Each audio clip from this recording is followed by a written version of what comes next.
Senator from Illinois is recognized. Madam President, I rise today to... the Senate is in a quorum call. I ask to vitiate the United States to vitiate the quorum call. Without objection, so ordered. Thank you. Business. Thank you.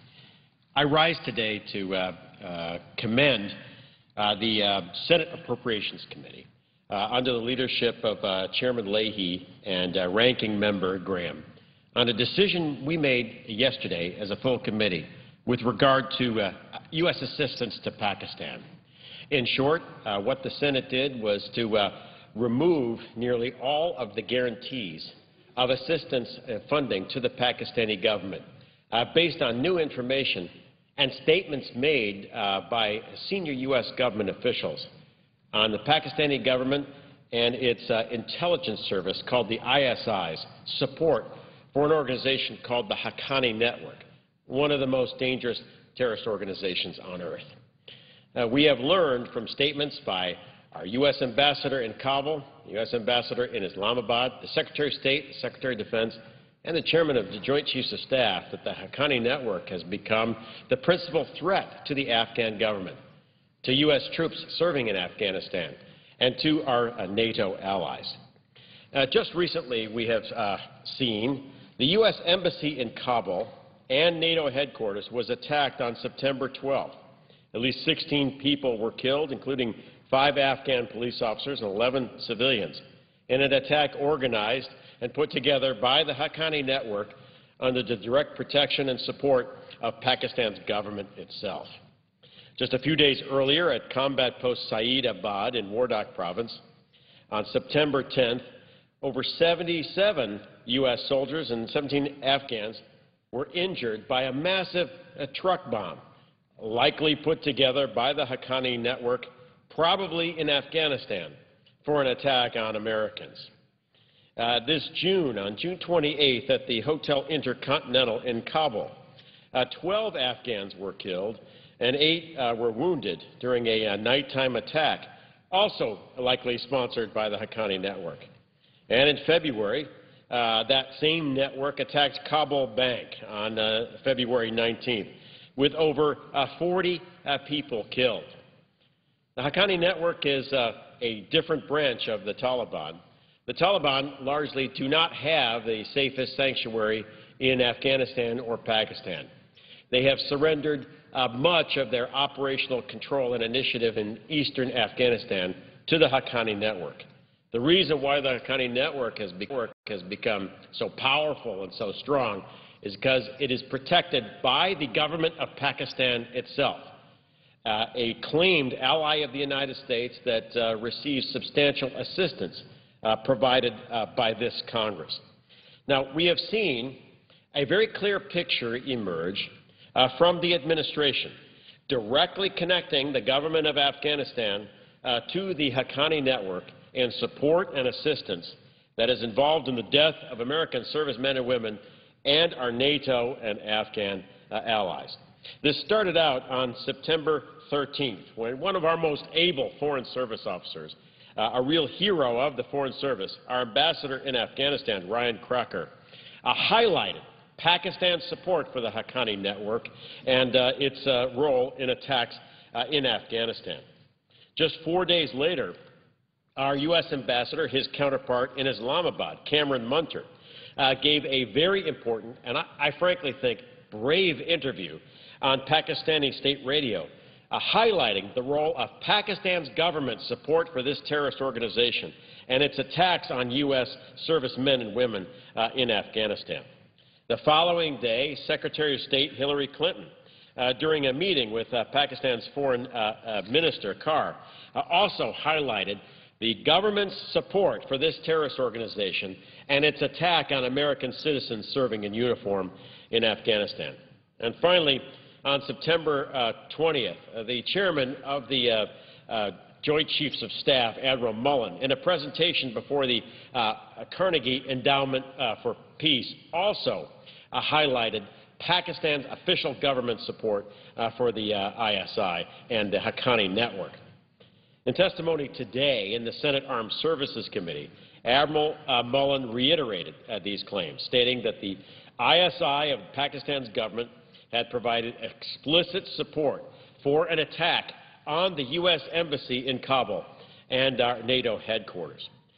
Now, the Haqqani Network, supported by the government of Pakistan, is also responsible for attacks on Afghan and Indian construction efforts in the Kabul-Gardes Road, at Camp Chapman, an attack that killed 7 CIA employees, and the kidnapping of British and American journalists. Within Pakistan, the Haqqani Network serves as a trusted intermediary between the Pakistani intelligence service and terrorist organizations, active also in attacking the Indian democracy in Kashmir and throughout the subcontinent. These include groups like Lashkar-e-Taiba and Tehrik-e-Taliban Pakistan, organizations responsible for the 2008 and 2011 Mumbai attacks.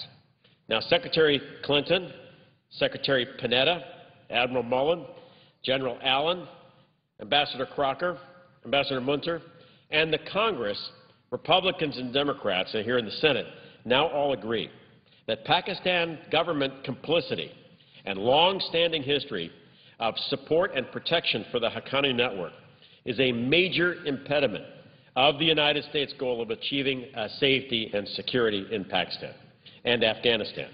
The Pakistani government should end its protection of the Haqqani Network. The Haqqani Network is a wholly owned subsidiary of the ISI and responsible for the death of American servicemen and women and civilians in Afghanistan. Both the United States and Pakistan would benefit from a strong and stable Afghanistan, but the ISI, part of the Pakistani government, disagrees and supports terror.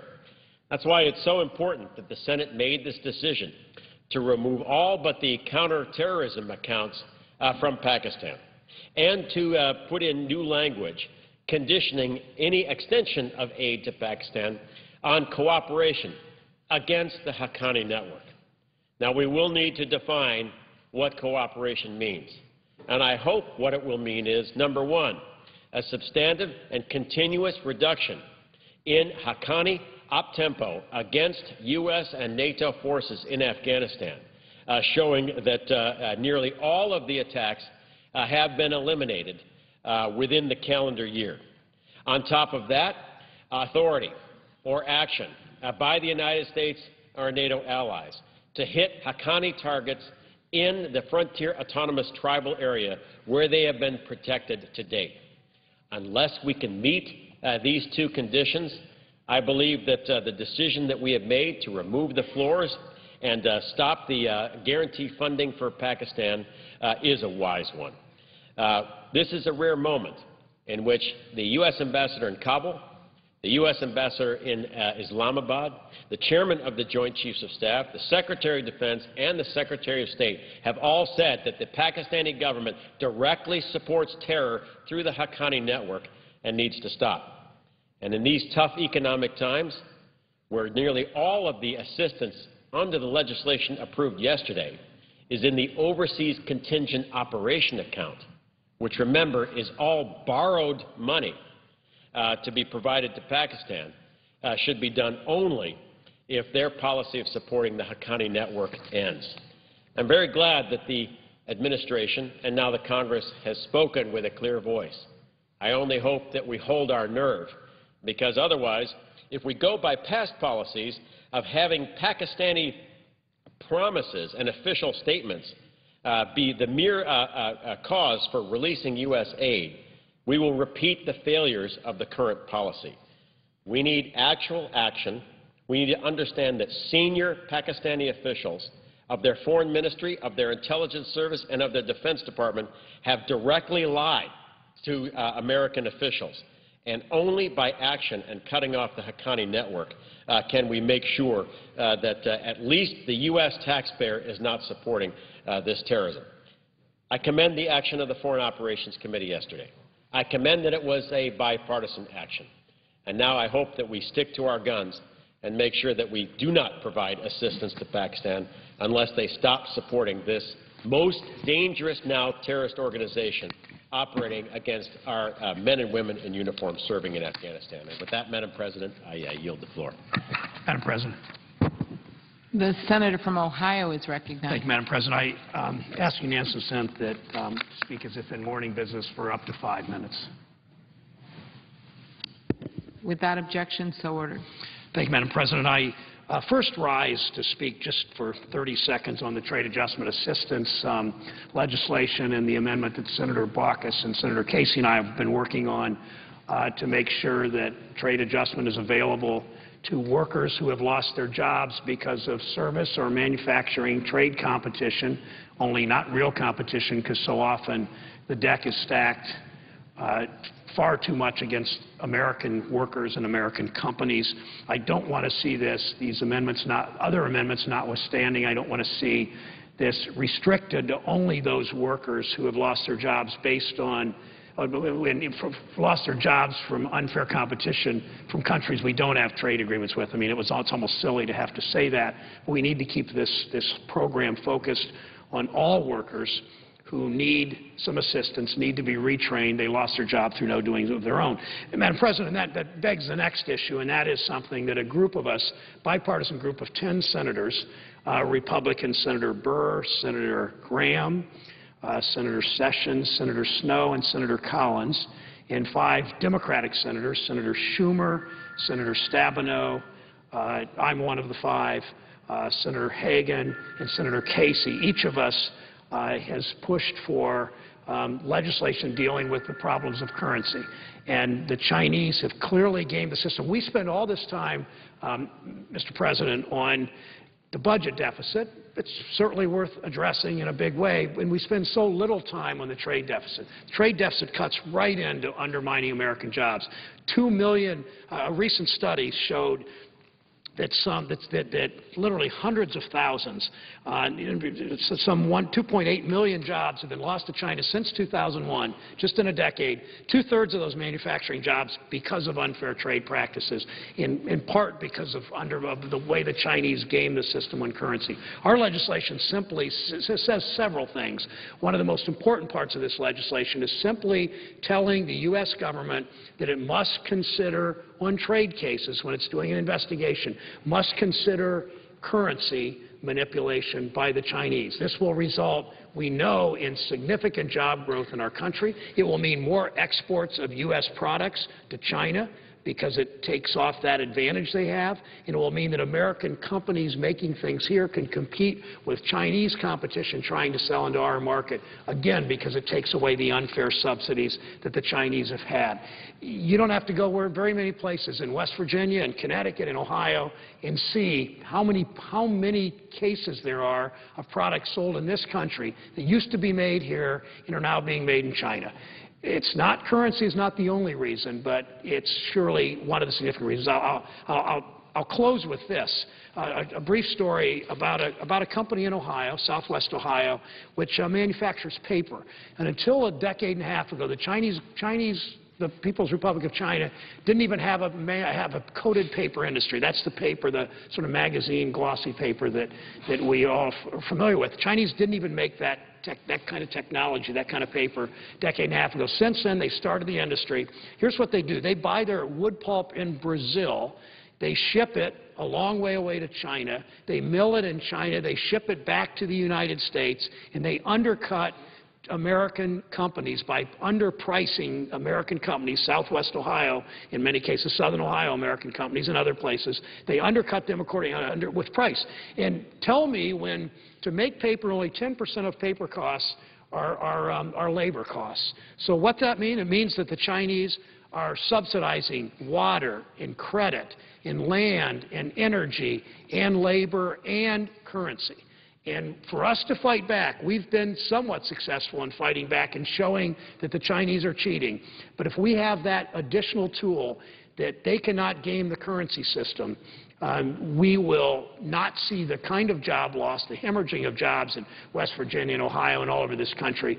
We will be able, American companies, some of the most efficient in the world, the workers, the best in the world, will be able to compete on a much level playing field. That's the importance of the legislation that 10 senators, 5 Republicans and 5 Democrats, are introducing. We spoke about it today. It's essential that the Senate move forward on it. I also thank Senator Blumenthal for giving me these 5 minutes. Thank you, Mr. President.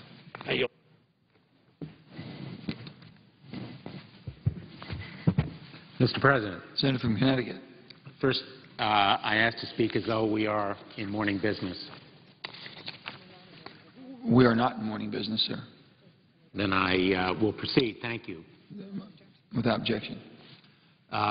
First of all, I would like to commend and thank the senator from Ohio for his very, very important efforts on Chinese currency manipulation. I've been proud to be a co-sponsor with him on his legislation. I intend to introduce my own, and he has been a very stalwart advocate and champion of United States trade interests and really deserves the thanks and commendation of this body and the entire American people. Thank you to the senator from Ohio.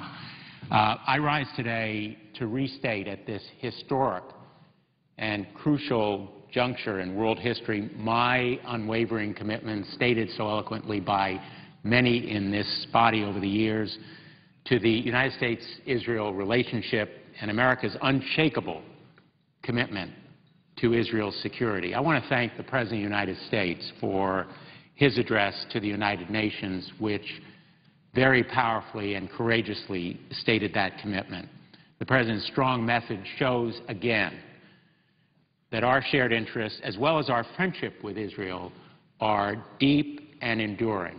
As my colleagues know all too well, the Israelis and Palestinians must reach agreement through negotiations on the issues that divide them, not through the United Nations. Israel has repeatedly endorsed a two-state solution that will sustain it as a Jewish and democratic homeland.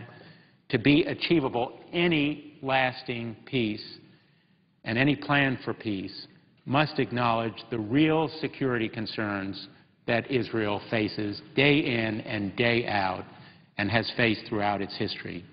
The President's powerful remarks at the United Nations were inspiring in a forum that has been repeatedly hijacked by dictators and despots for the purpose of delegitimizing Israel and fomenting anti-Semitism.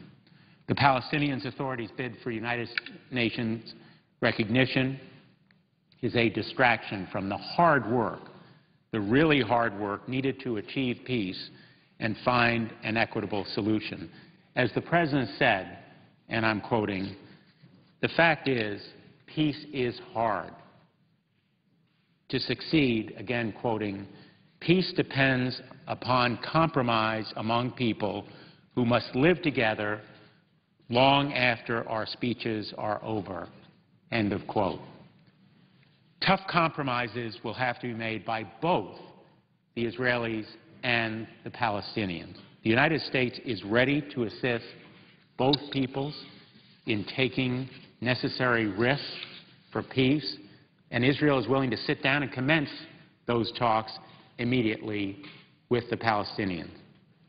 The bid for United States recognition is also a distraction from the deteriorating situation in the Middle East, where governments of the region, both old and new, seem all too willing to use Israel as a target and as a scapegoat rather than face the legitimate needs of their own people. In Turkey, for example, the government has stretched to seek a confrontation with Israel rather than address the humanitarian disaster on its doorstep in Syria. In Egypt, the government honored those who attacked the Israeli embassy in Cairo rather than release from detention the Egyptians, their own citizens, arrested for advocating for democratic reforms and freedom. And most disconcerting of all, most concerning to many in this chamber, Iran's government has doggedly produced and pursued nuclear weapons, threatening to destabilize the entire region. Nobody is fooled about the military dimensions of Iran's nuclear program. We don't know on this day how the Palestinian Authority's bid for statehood recognition at the United Nations will be resolved. But I do know that my colleagues here on both sides of the aisle will not be sidetracked from advocating for the hard work toward peace. By encouraging the Palestinian Authority to return to the negotiating table, which they have refused to do, and by continuing strong United States-Israel defense cooperation, our nation will deter those who would seek to achieve victory over Israel, either using the force of arms or manipulating international institutions such as the United Nations. By sending the Iran, North Korea, and Syria Sanctions Consolidation Act of 2011 to the President for his signature, we can do our part to call attention to Iran's use of denial and deceit to advance its nuclear program.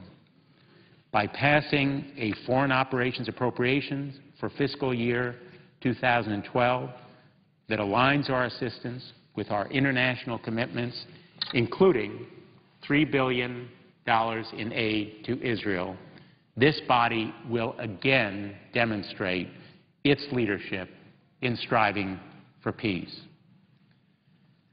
Finally, I'd be remiss if I did not call attention to the fact that while each of us is free to speak here, and each of us was free to hear the President's remarks, yesterday and today were another day that Gilad Shalit remained a hostage of Hamas. As a nation founded on the inalienable right to liberty, we must repudiate and reject those who forge a nation while continuing to collaborate with his captors. I urge his release. I look forward to working with my colleagues and the President on all of these efforts. They are truly bipartisan. They unite us as a body, and they unite the American people. And I thank you, and I yield the floor. And note the absence of a quorum. I yield to the distinguished senator from Virginia. Mr. President. Senator from Virginia. Mr. President, I asked to speak as if in morning business. Without objection. For up to about 5 minutes. Let me first of all thank my friend, the senator from Connecticut, and let me add my voice to his. There is no better friend, stronger ally, and this is one of the key relationships our country has. And like the senator from Connecticut, and I know the presiding officer and others, we have a lot of things in this body we disagree with, but our firm support for Israel, particularly at a time when there is so much turmoil in that region, it's important that Senator from Connecticut, Senator Blumenthal, came and spoke so eloquently on that issue, and I thank him for his comments. Mr. President, I'm only going to take a moment today and repeat something that I do on a regular basis, actually something that I inherited from the former senator from Delaware, Senator Kaufman, when he was here, which said on a fairly regular basis, come down and recognize the great work of individual federal employees. We spend a lot of time in this body, talking about what government doesn't do well and the needs to rein in and get our government in order, and that is true, and I know the presiding officer and I share those beliefs. But there's an awful lot of good folks who work for our federal government day in and day out that don't get much recognition but provide incredibly valuable service to literally the 300 million Americans. And so, following Senator Kaufman's footsteps, I come down and we pick a federal employee to recognize, and I'll get to this federal employee in a moment, but let me just say we've already seen rumblings in the press of another potential political brinksmanship around the end of the fiscal year. And I see my good friend, the senator from Maryland, who, like me as senator from Virginia, we have a disproportionate number of federal employees in our respective states. Actually, the presiding officer from West Virginia probably has a disproportionate amount of federal employees as well at this point. We got to remember, every time we get to that 11th hour, we put all of these federal employees' lives in limbo, and that is not fair. It is not right. Every time we do this, we self-inflict upon this economy another effort imposed by us that slows our economic recovery. So I know the Majority Leader and others are trying to work in good faith to make sure that we don't have another brinksmanship around the end of the fiscal year. The gentleman, Joe, yield just for 1 moment. I'd be more than happy to yield to my good friend, the Senator from Maryland. Senator from Maryland. Let me thank my colleague from Virginia. He's absolutely right. You know, we went through a pretty tough time just a month ago, and we reached an agreement on the funding levels. This should be a very simple process to get a continuing resolution passed that will extend the government based upon the agreement that was reached just a month ago. And you're right about our federal workforce. Our federal workforce is doing more work with less people. They are subjected to a 2-year pay freeze, which they were subjected to before we had an agreement to deal with the deficit. And they're, for the sake of our federal employees, for the sake of people dependent upon our services, for the sake of our economy, and for good governance, the passage of what we call a clean continuing resolution that allows us to work out the individual appropriation bills should be beyond any disagreement. I thank the Senator from Virginia for your leadership, not only on behalf of federal employees, but your leadership on behalf of sensible budgeting so that we don't have to go through this type of ordeal and put people through this unnecessary anxiety. I thank the Senator from Maryland, and with that, let me just take a moment or so again, and in this continuing effort to recognize examples of the kind of people who serve our government, oftentimes, again, for not much recognition, a lot less pay oftentimes, and candidly, oftentimes from people on both sides of the aisle, some disdain. So today, Mr. President, I'm pleased to honor Dr. Alfonso Batres. Dr. Batres is the Chief Readjustment Counseling Officer at the Veterans Health Administration. He has direct oversight of 300 vet centers, 50 mobile vet centers, and over 1,900 vet center staff providing readjustment services to war zone veterans and their families across the country. Dr. Batres has worked extensively to ensure that the vet centers, which are small storefront operations located throughout the country, are accessible to as many people as possible. His efforts led nearly 200,000 veterans and their families to visit vet centers, a total of 1.2 million times in 2010 alone. Dr. Batres has also expanded the scope of coverage at the vet centers and worked to improve the quality of the services offered to our veterans. For example, he developed family bereavement services in the Combat Call Center, which allows veterans to talk to other combat veterans about readjustment issues they may be experiencing. Dr. Batres' dedication to providing quality, veteran-centric care has led to praise throughout the healthcare community.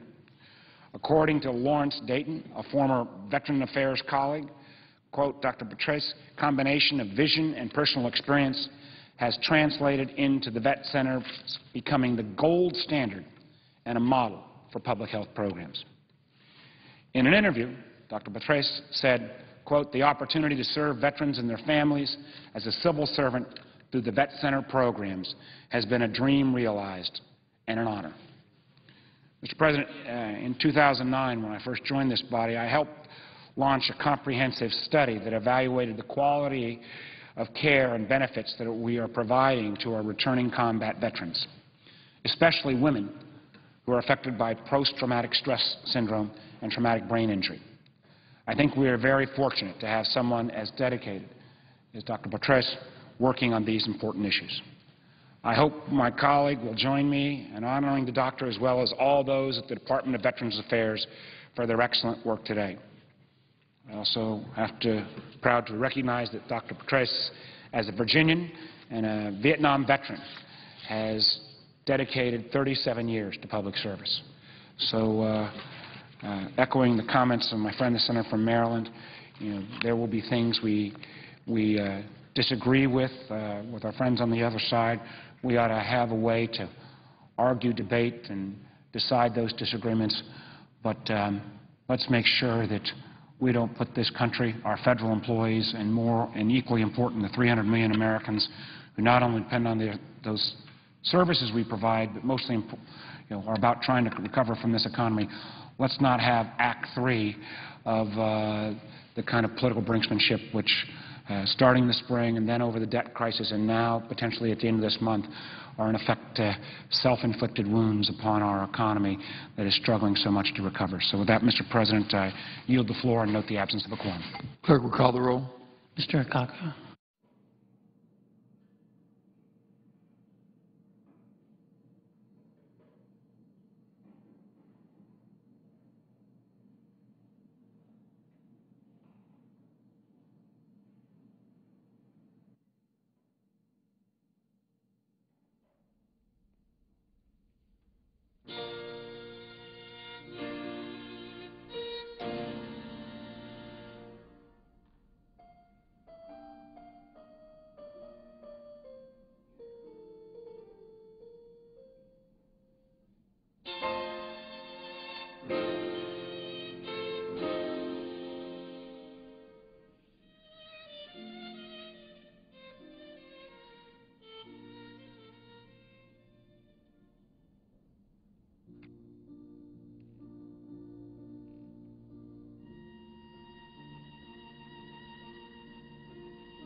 Senator from Utah.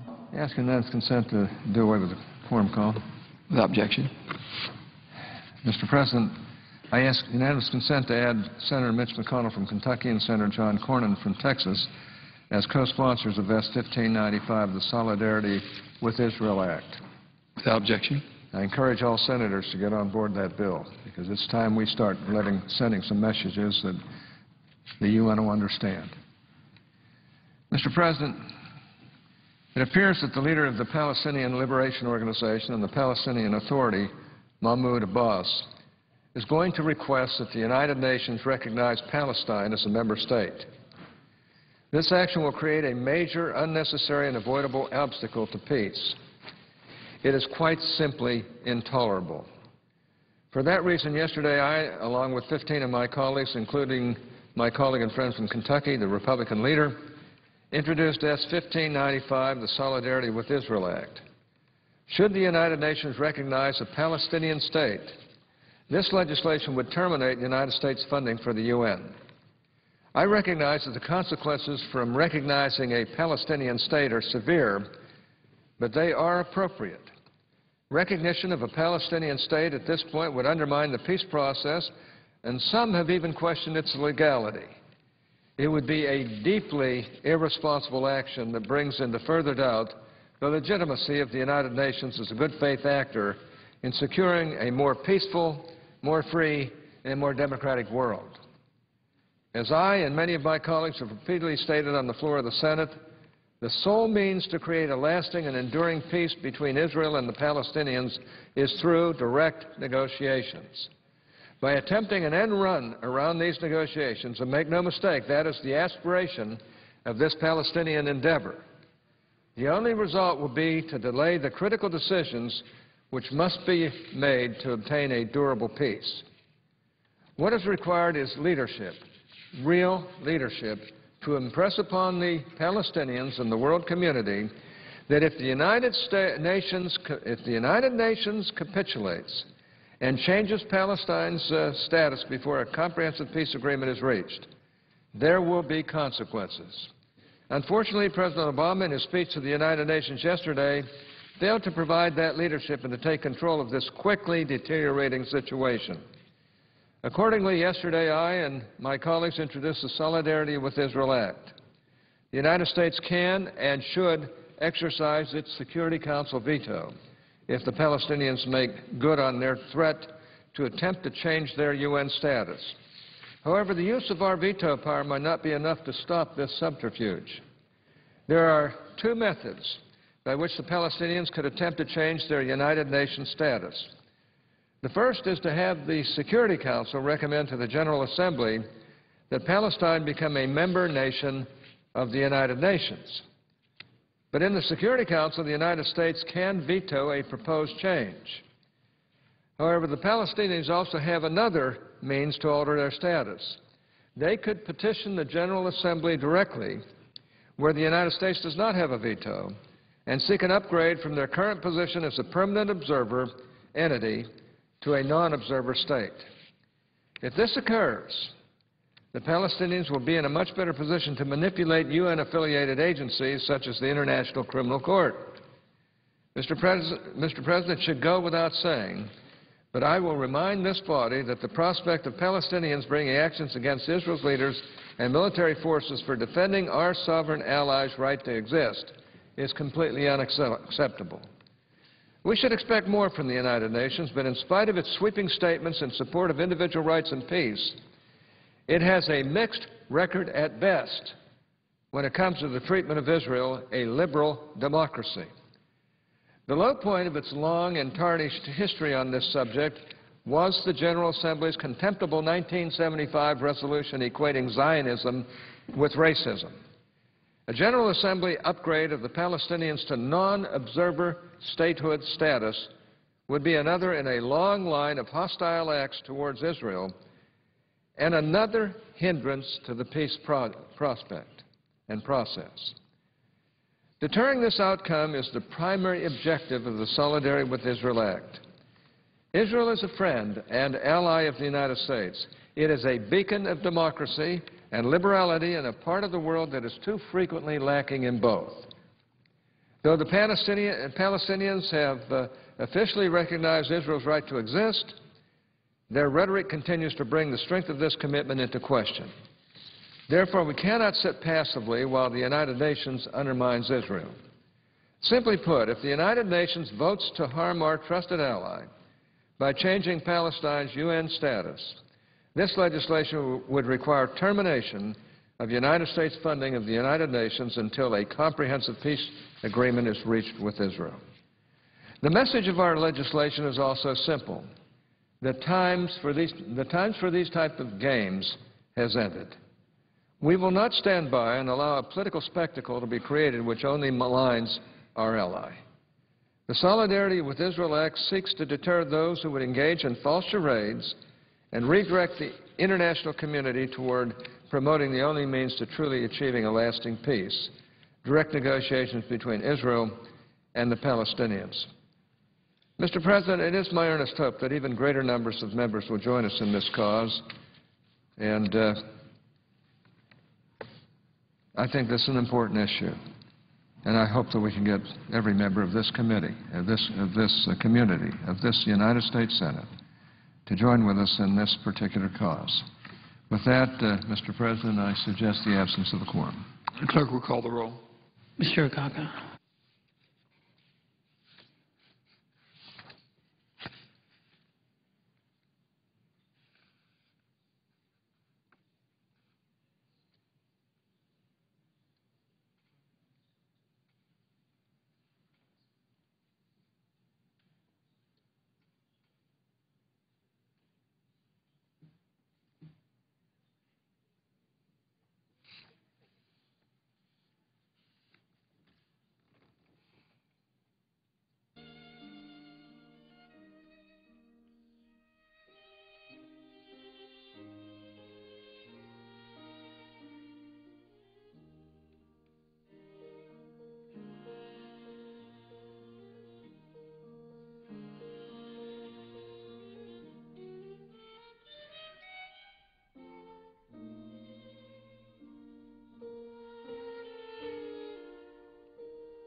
Senator from Utah. Ask unanimous consent that the quorum call be dispensed with. Objection. Mr. President, I ask that my last remarks on Israel be placed in an appropriate place in the record. Objection. And, Mr. President, I want to thank Senator Rubio for offering his important amendment that will constrain spending on TAA by limiting TAA benefits to workers negatively impacted by free trade agreements negotiated by the U.S. government.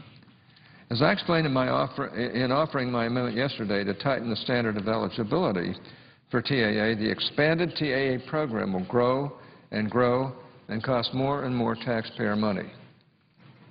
The expanded TAA program proposed by the chairman is no longer about trade policy, but rather about expanding a domestic spending program. The TAA program proposed by our friends across the aisle extends TAA to services workers and to workers impacted by shifts in production or services to any foreign country. In an integrated and rapidly expanding global economy, conceivably, all business decisions made at home and abroad could trigger TAA's generous benefits. As I predicted at the beginning of this debate, many of my friends who support TAA have argued that more people used the TAA program when it was expanded in 2009. Therefore, it must be working. And I strongly reject this argument. Spending more money and certifying more workers does not mean a program is succeeding. It simply means that the program is expanding and costing more and more taxpayer dollars. Proponents of an expanded TAA program tell us that there is a moral obligation for the government to help mitigate the costs from job losses associated with increased imports and offshore outsourcing, which often occurs as a result of direct government policies, that is, trade agreements. But why do we choose to reward some Americans who lose their jobs due to adjusting to some federal policies, in this case trade policy, but not others? Even if one were to concede that the federal government has some obligation to help those who lose their jobs due to the trade policy actions of the United States, surely workers who lose their jobs for reasons that have nothing to do with federal government actions should not be penalized and should not be treated improperly. And they should not receive these favorable TAA benefits. Now, I've heard lots of talk about the improvements made in the 2009 TAA stimulus expansion. One word I don't hear much anymore is, quote, globalization, unquote. Because if you go back and look at the actual bill, the 2009 stimulus TAA package was actually called TGAA, Trade and Globalization Adjustment Assistance. The chairman has dropped the globalization reference in the title of the TAA extension amendment we are attempting to amend today, but the legislation retains the untenable expansion of eligibility criteria included in the 2009 stimulus version.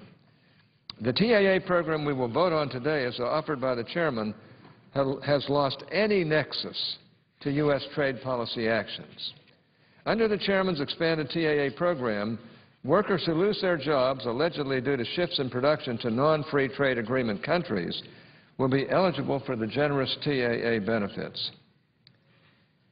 As I highlighted in my remarks yesterday about Solyndra, in a dynamic U.S. and global economy, businesses can start up and shut down for many reasons that have absolutely nothing to do with foreign trade and certainly nothing to do with any specific U.S. trade policy. Solyndra failed due to a bad business model and an ill-conceived federal loan of $500 million in taxpayer monies, a little bit more than that, not because of trade policy. That Solyndra workers may receive TAA benefits highlights the problems with the program. Globalization has changed how our businesses operate, both large and small, and all the variables that now impact buying and selling decisions through global supply chains, splitting demographics, shifting demand trends, different tax regimes, and ever-changing investment climates will necessarily create opportunities and challenges for all American businesses. We should help American businesses and farmers compete for the new customers and consumers around the world. And we do this best by prying open those markets, protecting American intellectual property rights and investments, and strengthening the rule of law. That is why my colleagues and I continue to push the White House to send the 3 free trade agreements to Congress for a vote, so we can help out businesses and farmers better, and we can help our businesses and farmers better compete in a global economy. If we want to help our economy and create jobs, passing the FTA should be our first order of business. The best response to globalization is to harness its dynamic growth to our benefit, not to choose winners and losers and give them unproven training and additional income support and health care entitlements.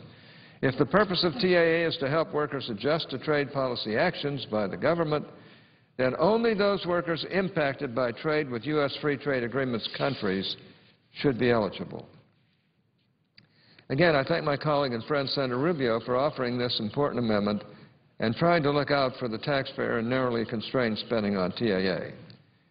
I urge my colleagues to support his amendment, and I would ask unanimous consent that my remarks on this be placed immediately following Senator Rubio's remarks. Objection?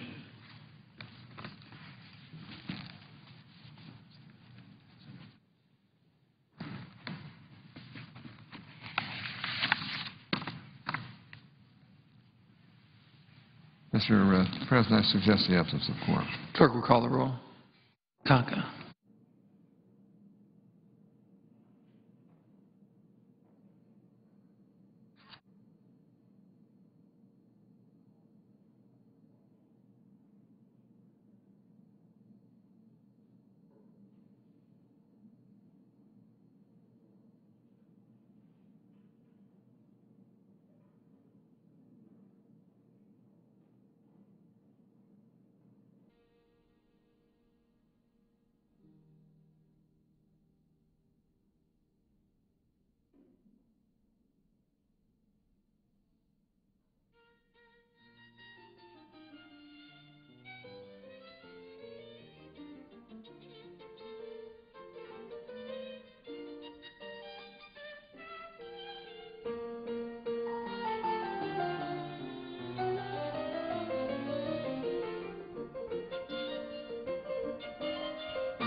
Mr. President. Senator from South Dakota. Mr. President, I ask that the quorum call be dispensed with. Without objection. Mr. President, I would ask unanimous consent to call up amendment number 650 and make it pending. Clerk will report. The Senator from South Dakota, Mr. Thune, proposes an amendment numbered 650. At the end, add Mr. President, I ask unanimous consent the reading of the amendment be dispensed with. Without objection. Mr. President, I rise today in support of this amendment, which I filed yesterday afternoon, and which deals with what I believe is a very important topic, and that's the high cost of delay when it comes to the pending free trade agreements. I raised this issue yesterday, and I want to reemphasize my comments in light of the fact that we will be voting on this amendment this afternoon. Most of the debate the last few days has been about the merits of trade adjustment assistance, but there is another aspect of trade adjustments assistance renewal that we should consider. It is the fact that there has been a real cost to America's economy and to the American businesses as a result of the President's strategy to link passage of the 3 trade agreements to a renewal of an expanded trade adjustment assistance program. This is very unfortunate, especially considering that even the White House acknowledges that passing the trade agreements is one of the best things that we could do in the short term to create jobs. According to the Business Roundtable, the passage of the trade agreements will support 250,000 American jobs. The U.S. Chamber of Commerce estimates that as many as 380,000 U.S. jobs could be in jeopardy if we don't pass the free trade agreements. You would think passage of these trade agreements, which were signed in 2006 and 2007, would have been an early priority for the Obama administration. Yet here we are, Mr. President, more than 2.5 years into this administration, and the President still has not made a commitment to send us the trade agreements so that we can consider them. Now, perhaps some might say that it takes time to get an agreement implemented after it's been signed. Well, let's consider some recent trade deals that the United States has negotiated. Consider the U.S.-Australia Free Trade Agreement. This agreement with an important ally was signed on May 18th in 2004 and entered into force on June 1st in 2005, a little over 1 year later. Or consider the U.S.-Chile Agreement. This agreement was signed on June 6, 2003 and entered into force on January 1st, 2004, only a little over half a year later. Or perhaps we should look at the U.S.-Peru Agreement. This agreement was signed on April 12, 2006, was passed by the Democratic-controlled U.S. House in November of 2007 and the Democratic-controlled Senate in December of 2007. Let me repeat, Mr. President, a Democratic House and Democratic Senate took up and passed an agreement negotiated and signed by a Republican president just over 1.5 years after it was signed. So we know that even when the President and the majority in Congress come from different parties, we have still been able to implement our trade agreements expeditiously for the good of the country. My point is not simply that the 3 pending free trade agreements are long overdue. The point, Mr. President, is that our process for considering trade agreements did not envision such long delays between signing and implementation. Nevertheless, we need to respond to this unfortunate reality, and my amendment helps us do so. It's very simple. Under current Trade Promotion Authority procedures, the International Trade Commission must prepare a report that is submitted to Congress no later than 90 days after a trade agreement is signed. However, there's currently no requirement that the ITC conduct a study to assess the negative impact on U.S. businesses when we delay implementation of an agreement, as we have for more than 4 years with Korea, Colombia, and Panama. My amendment would simply require the ITC to assess the negative impact to U.S. businesses if a trade agreement is signed but has not been considered by Congress within 2 years. The ITC study would focus on lost U.S. export opportunities, how the delay has impacted U.S. trade objectives as set out under Trade Promotion Authority, as well as how the delay impacts the protection of U.S. intellectual property overseas. The study would also estimate the impact on U.S. employment if the trade agreement in question continues to languish. Finally, the ITC would be required to update this study in every subsequent year that the trade agreement is not considered by Congress or if it is still not entered into force. My amendment follows a very basic principle, Mr. President. If the President believes a trade agreement is in America's national and economic interest, he needs to submit it to Congress. And if he doesn't submit it to Congress, we need to have better information as to what the costs are of that delay. If we think that these trade agreements are important, and the President spent much of the month of August talking about the need to pass them, so clearly he believes they're important, then we need to be able to more effectively weigh the advantages imposed on American business, the disadvantages imposed on American businesses and consumers as a result of not implementing them. Now, I want to emphasize that this is not a partisan amendment. It will apply to any future president who delays implementation of a trade agreement, Democrat or Republican. Why is this so important? Because the global economy in which American businesses compete today is not static. It is dynamic, fast-moving, and ever-changing. As we stand here today, there are more than 100 new free trade agreements currently under negotiation around the world. Yet the United States is a party to only one of those negotiations, the Trans-Pacific Partnership. Now, I have with me the ITC report on the U.S.-Colombia agreement issued shortly after it was signed. The date on this report, Mr. President, is December 2006, over 4.5 years ago. Now, wouldn't it be helpful to have a recent report that would take into consideration the impact to U.S. businesses from the Canada-Colombia trade agreement that recently went into effect, or the EU-Colombia free trade agreement that will go into effect next year? Now, let's consider the cost of delay to just one U.S. company, Caterpillar. As we all know, Caterpillar is a leading producer of large construction and mining equipment and a major U.S. exporter. Caterpillar exports 92% of its American-made large mining trucks. Caterpillar's large truck exports to Colombia face a 15% duty, which adds about $300,000 to the cost of each of these trucks exported to Colombia.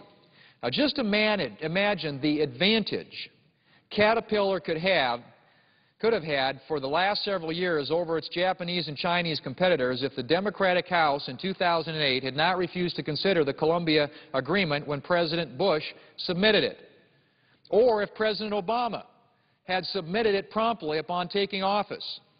But the Caterpillar example is just one company. We did an unbiased, objective, and expert study on the cost to all U.S. businesses of delay, and my amendment would accomplish this. Consider that U.S. companies have paid more than $5 billion in tariffs to Colombia and Panama since the trade agreements with these nations were signed more than 4 years ago. More importantly, U.S. businesses have lost countless business opportunities in Korea, Colombia, and Panama. Consider another example, the market for agricultural products in Korea, which is the world's 13th largest economy. Korea's tariffs on imported agricultural goods average 54% compared to an average 9% tariff on these imports into the United States. Passage of the Korea Free Trade Agreement will level the playing field.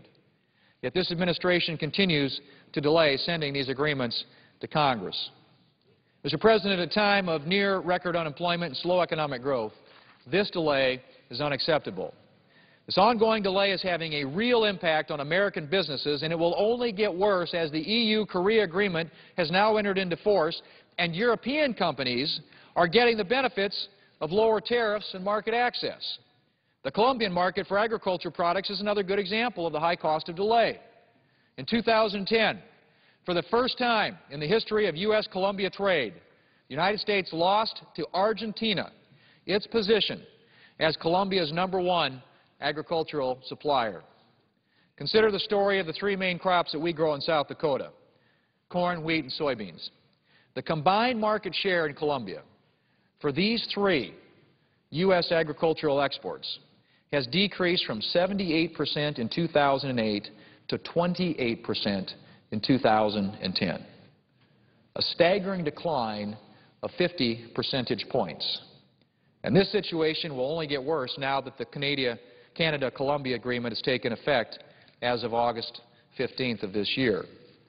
As Gordon Stoner, a wheat grower from Outlook, Montana, testified before the Finance Committee earlier this year, and I quote, "Our share of the Colombia wheat market has declined from 73% in 2008 to 43% in 2010. and industry representatives in Colombia indicate, we could lose our entire market share following implementation of the Canada-Colombia Free Trade Agreement, end quote. Mr. President, we're living in a global economy where America cannot afford to stand still on trade.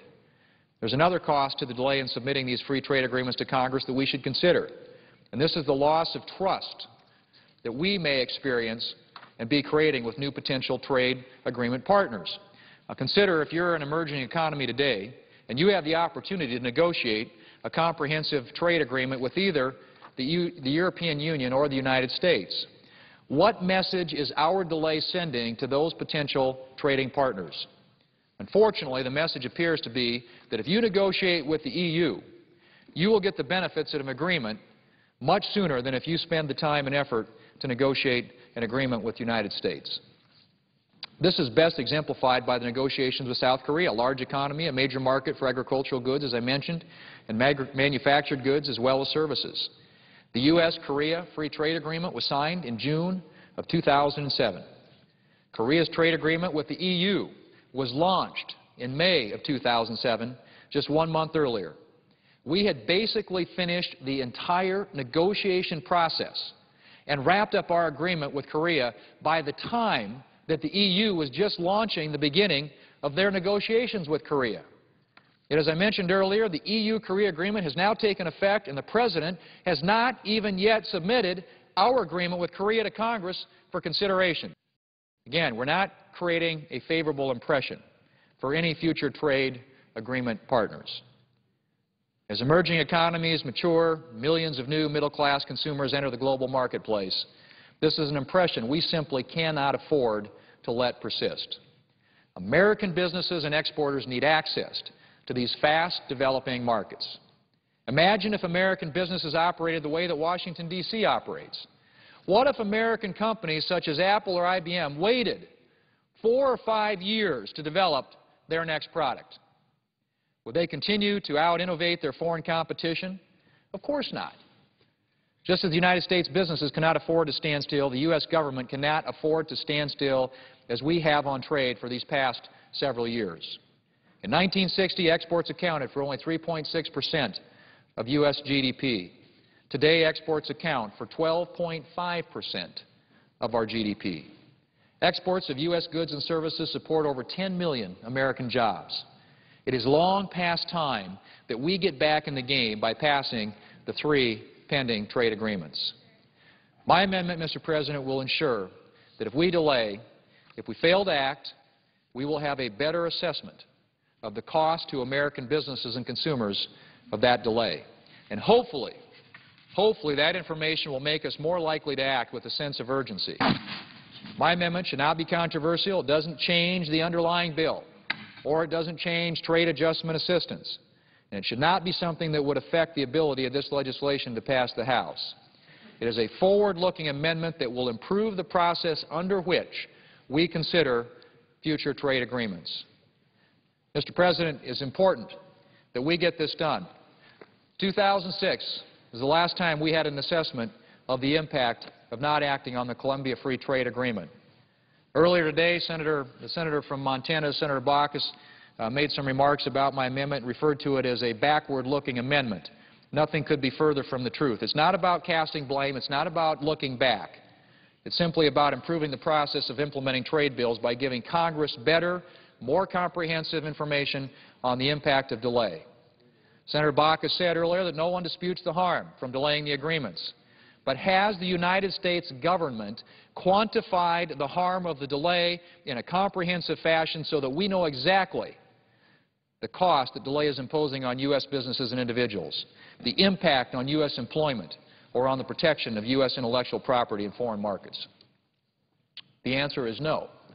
As a result, it's more difficult than it should be to balance the benefits of this delay on the one hand, which would be any benefits from renewal of the expanded TAA, with the costs on the other hand. This is 9 months away. I certainly hope that the Colombia, Korea, and Panama Free Trade Agreements will be passed soon and will go into effect long before next June. Mr. President, this amendment is a forward-looking amendment as it applies to future trade agreements if they are not submitted to Congress or considered by Congress, or if they've not entered into force within 2 years of being signed. This amendment will apply to a trade agreement signed by a future Republican president just as much as by a Democratic president. If there's a substantial delay in implementing a trade agreement that the U.S. has signed in good faith with another nation, whatever the reason for the delay may be, we as Congress should have better information as to the specific impact on U.S. businesses of this delay. That is all, Mr. President, this amendment would do. It does not affect GSP. It doesn't affect TAA. It would not imperil this bill in the House. There is no good reason to oppose this amendment, and I hope that we can adopt it today. Mr. President, I yield the